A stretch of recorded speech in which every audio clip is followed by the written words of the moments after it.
All right. Hello, everyone, and welcome.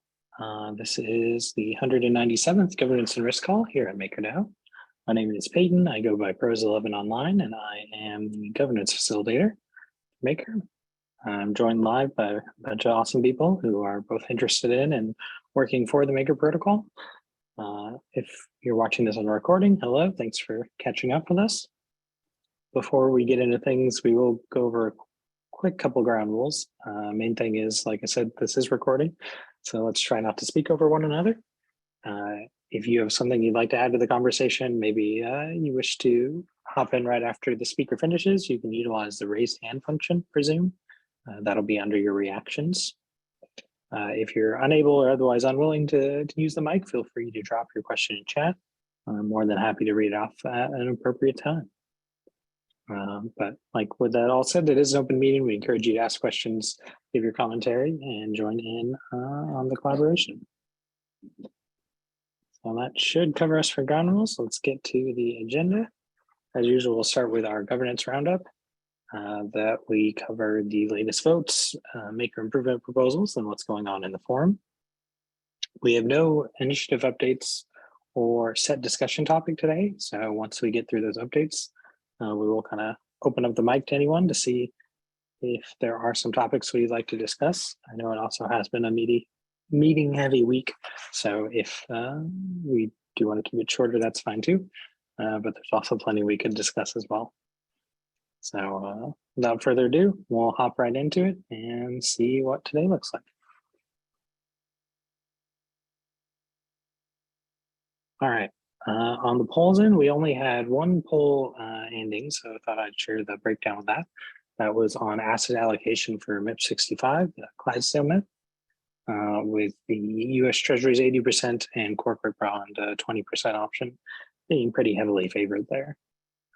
So I encourage you to check the link. There's a much more in-depth description about those assets and what was voted for there. But yeah, thank you for those who participated. We have prioritization polls, but I won't be going into depth for them on this call. Just look for an update on the forum afterwards. We did have some interesting times with the executives. Luckily, we did pass the previous one on Wednesday. So that meant yesterday's went ahead more or less on schedule. It's currently got about 67.5 KMKR supporting it. So still needs a little bit more to be fully activated there. This contains the risk MKR transfers as well as activating liquidations, the 𝘠𝘪𝘴 linear extrapolation module that'll increase their collateral or their liquidation ratio amount for 5 of the collaterals. Yes, those are uni-vaults and then 3 Uniswap P2.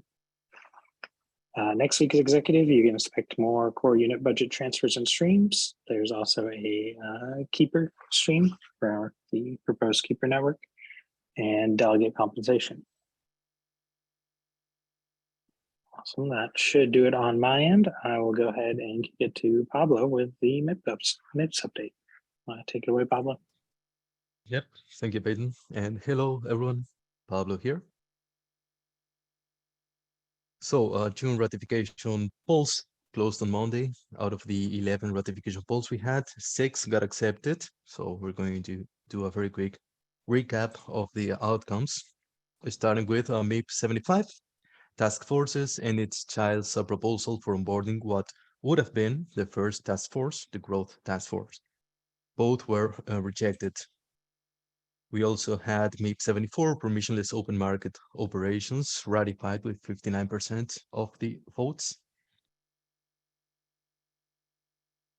We had 2 coordinated budgets, both of which passed with qualifications. Growth budget had multiple non-standard options, out of which the one named bear market was the winner. This represents a 28% increase in relation to growth's previously approved budget. As for the budget for strategic finance, the winning option was to approve their existing budget, that is to extend their previously ratified budget for 1 year. Both of these budgets more or less conform to the new budget process.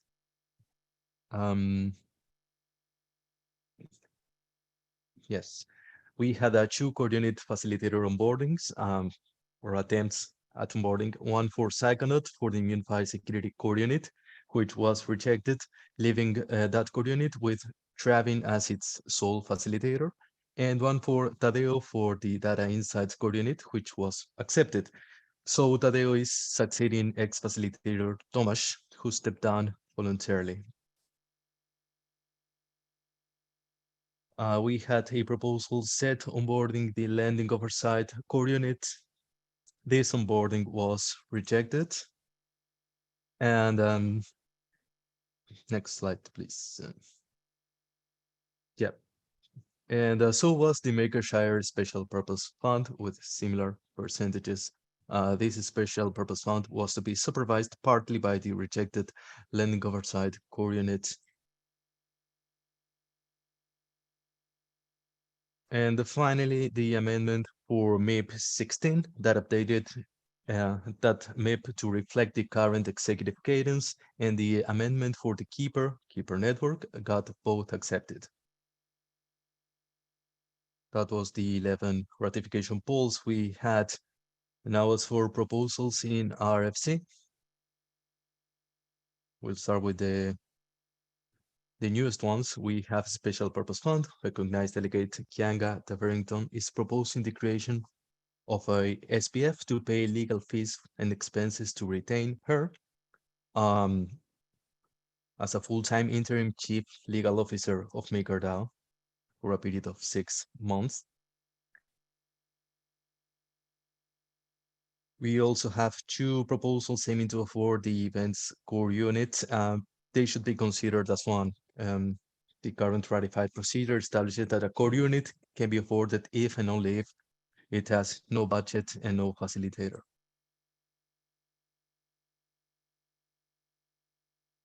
We have MIP 72, which authorizes Six's Capital as a real-world asset arranger for MakerDAO.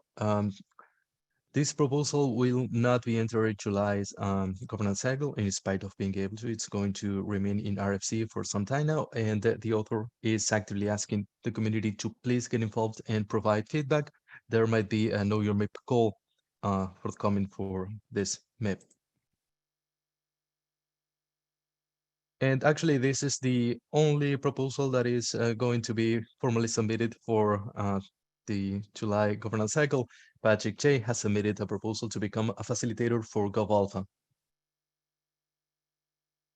Next slide. We have two amendments. One for amending the coordinate forwarding process. It's going to remain in RFC for now, and one that amends a MIP 0 to introduce the notion of retrospection dates for MIPs, also remaining in RFC for now.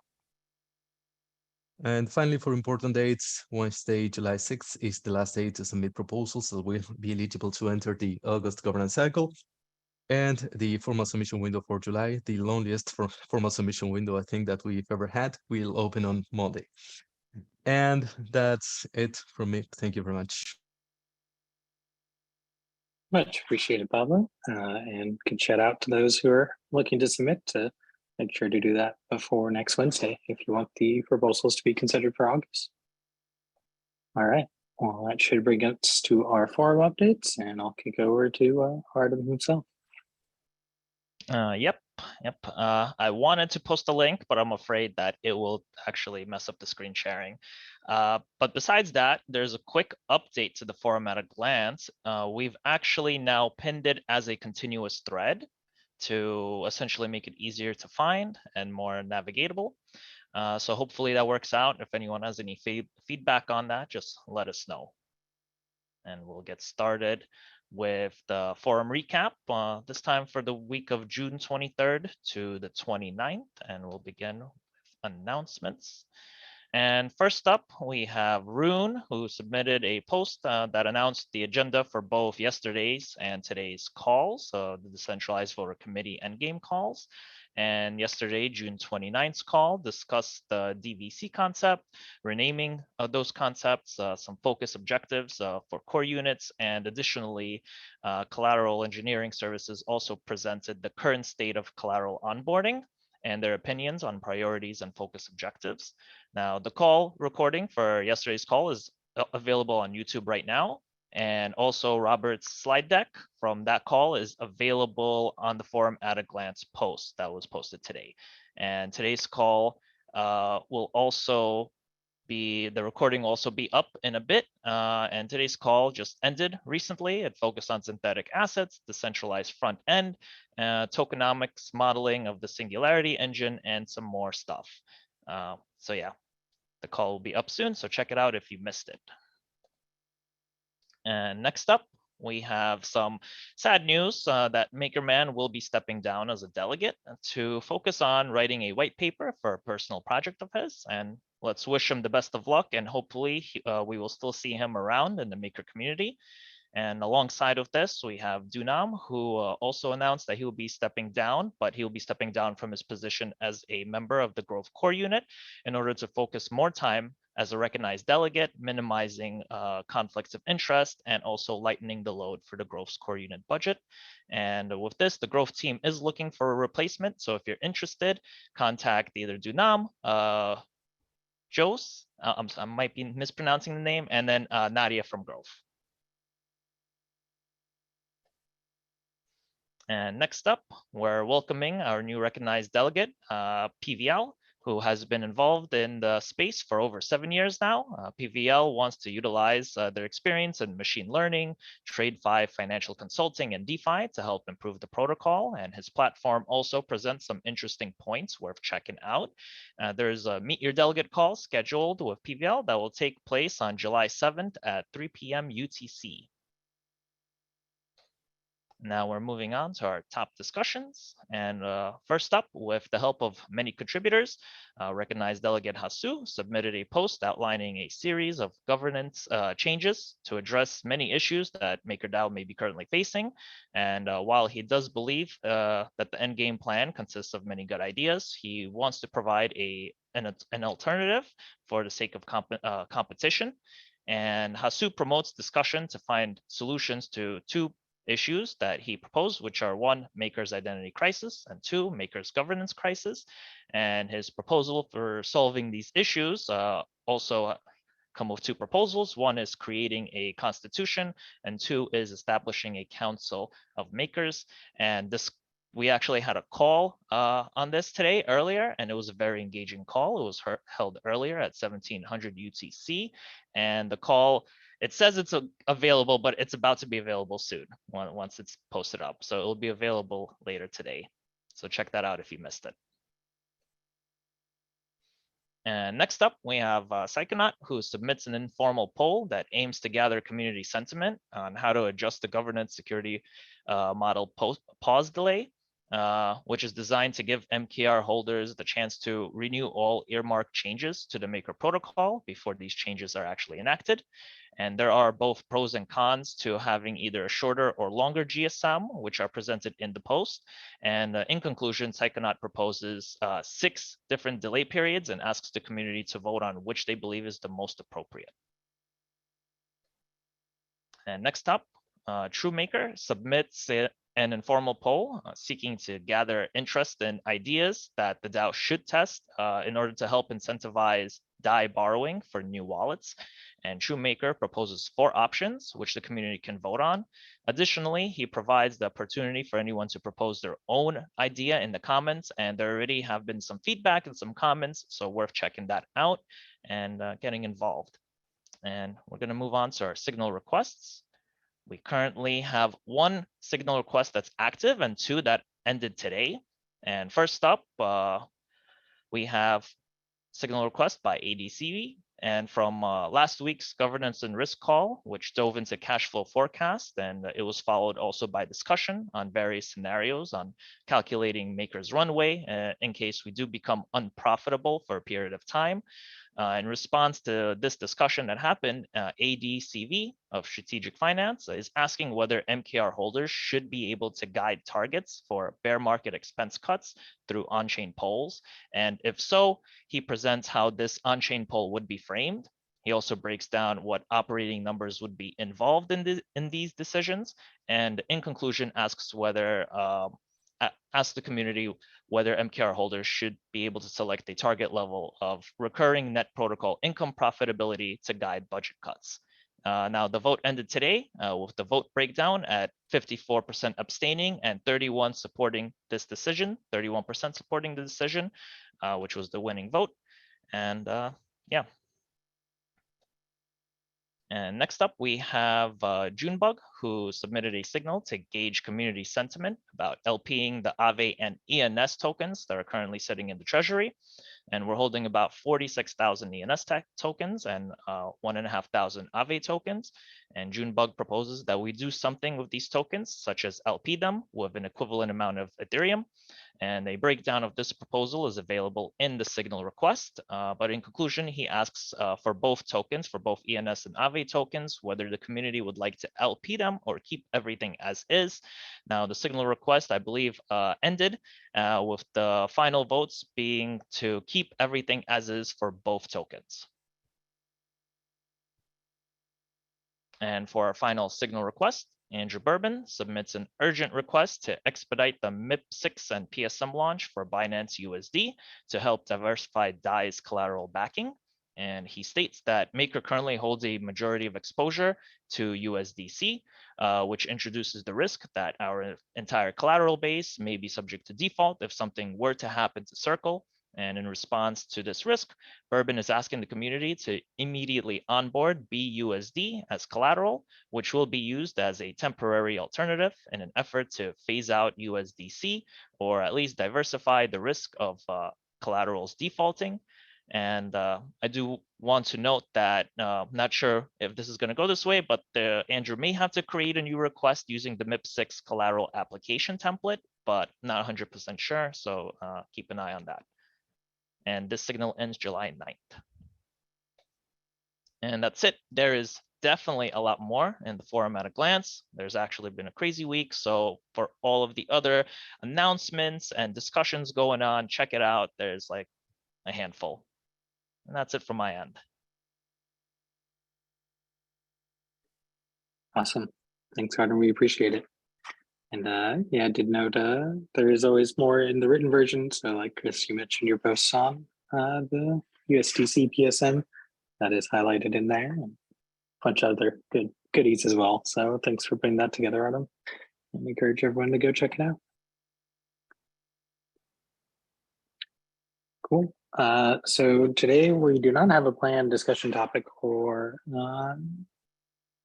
initiative update. So we are looking to kind of turn over the mic to you, the community who showed up today, and ask what you're interested in discussing today. I know it's kind of been a long couple of weeks in Maker governance. So understand if there's not as much we want to discuss. But with that said, we did just have a number of votes come to an end on Monday, some of which were pretty contentious. So I do think there might be a few topics we could flesh out here a little more. So if you think you have a topic, feel free to raise your hand or drop it in chat, and I'll be happy to call it out.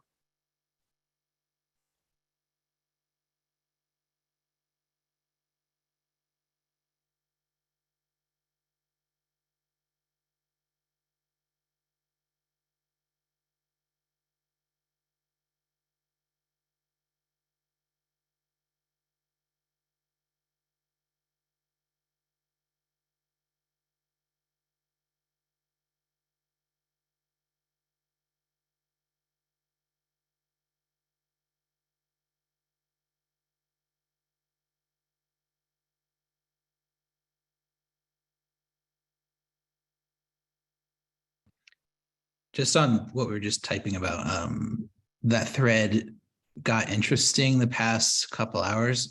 Joao from Circle, who's the VP of product, came in, and he's offering some thoughts from Circle. So I would suggest anybody who's interested in that topic, check it out and get a better sense for how Circle thinks about USDC and the PSM. Cool, thanks, Chris. And yeah, I was about to reply. Yeah, unfortunately, like I'm sorry I didn't add yours in. We try to limit to 3 announcements and 3 discussions so that, you know, some are just left out. And that's why I always tell people to check out the forum at a glance. So it's kind of like I have to unfortunately pick which ones to add, and I can't add all of them just for the sake of time.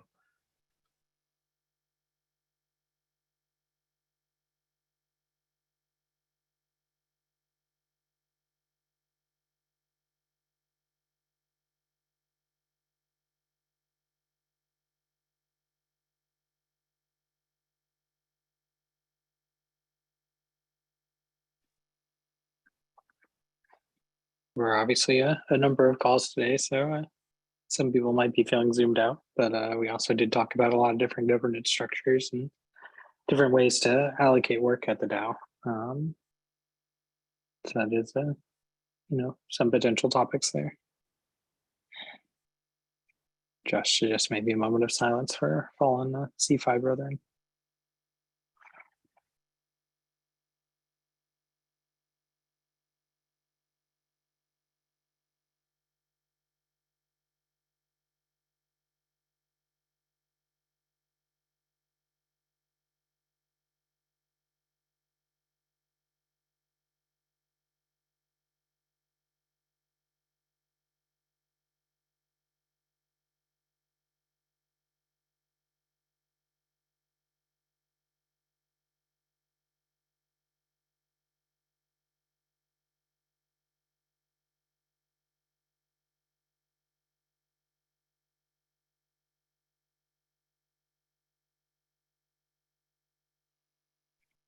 Just asking if we can have off tomorrow.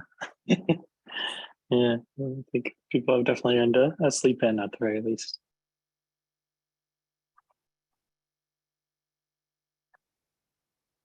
Okay, well, I'll give everyone the adrenaline of panic and say if we don't get any topics in the next couple minutes, we'll just shut it down. So if there was something you wanted to see discussed today, it would be a good time to bring it up.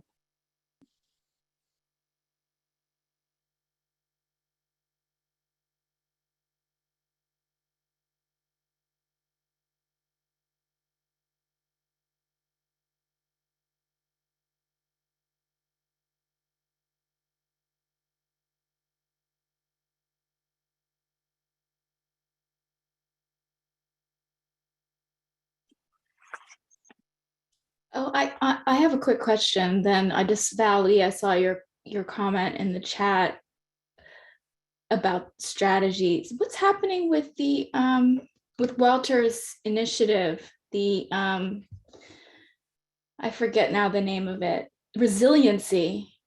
It like was really going, and then all of a sudden it stopped and calls got canceled, and it seems like is it on pause, or does anyone on this call know what's happening with that? Because we did have, I would see that in my mind, that resiliency initiative, I was really hopeful that was like really going to be this like coalescing force to kind of bring in the threads of all the different strategy review process and planning attempts that are kind of happening in many different ways across the DAO.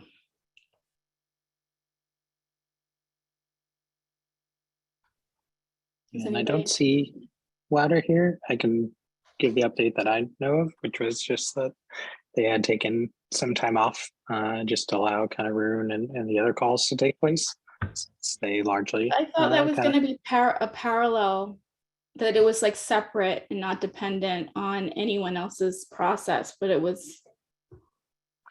That is the idea. Yeah, I think it was more just a bandwidth thing with a lot of people attending these calls and wanting to make sure they're valuable before hosting them. But my understanding is that it should be coming back fairly soon here. I thought it was next week, but it could be the week after. Yeah, so to the question in the chat, from my perspective, I think we're all collectively trying to undertake planning for strategy and review of the whole DAO, and that's kind of obviously a challenge, but it's occurring somehow different ways. People are trying to get there. I can certainly quickly offer that from what I've seen this done in the past with my corporate clients, they traditionally bring in outside advisors, like a Deloitte or a McKinsey. And just given basically the size and scope of Maker at this point, it might be it might be helpful to have that type of facilitation and structuring. I haven't seen that proposed. What a novel idea that we get some help from people who've helped organizations break bottlenecks, right? Like as their business. Has that been proposed or been part of the conversation up to this point? I haven't seen it, really. It's a great suggestion.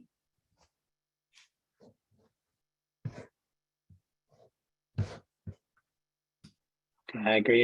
And also do want to be encouraging. I know last week we saw, or actually it might have been this week, hard to say, but we saw the voice chat rooms being encouraged for the Discord, which is a great way to kind of have spontaneous conversations like this. Also, you're always welcome to reach out to me or David about getting public events on the MakerDAO calendar. Because alignment calls and strategy, this is like something that applies to everyone, and everyone might have a different approach. So do really want to encourage people who want to host these discussions, encourage them to do so in the format they see fit.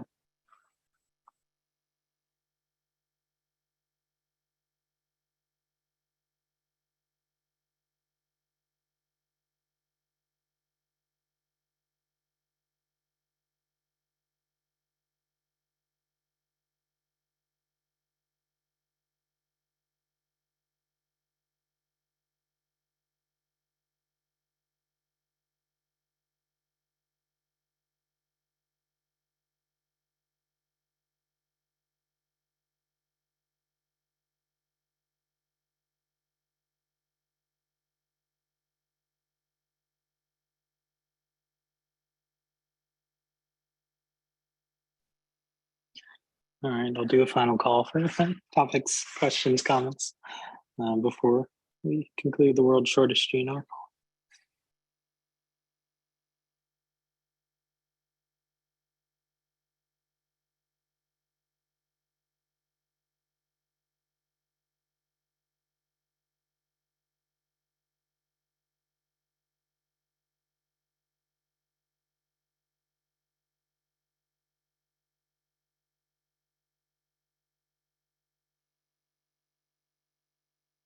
All right, well, more than happy to give people some time back. So thank you for attending those who came live. And for those watching the recording, we will be back to our quote unquote regular time next week at 1700 UTC. So do look for us there. And I hope everyone has a great rest of their day. Thanks.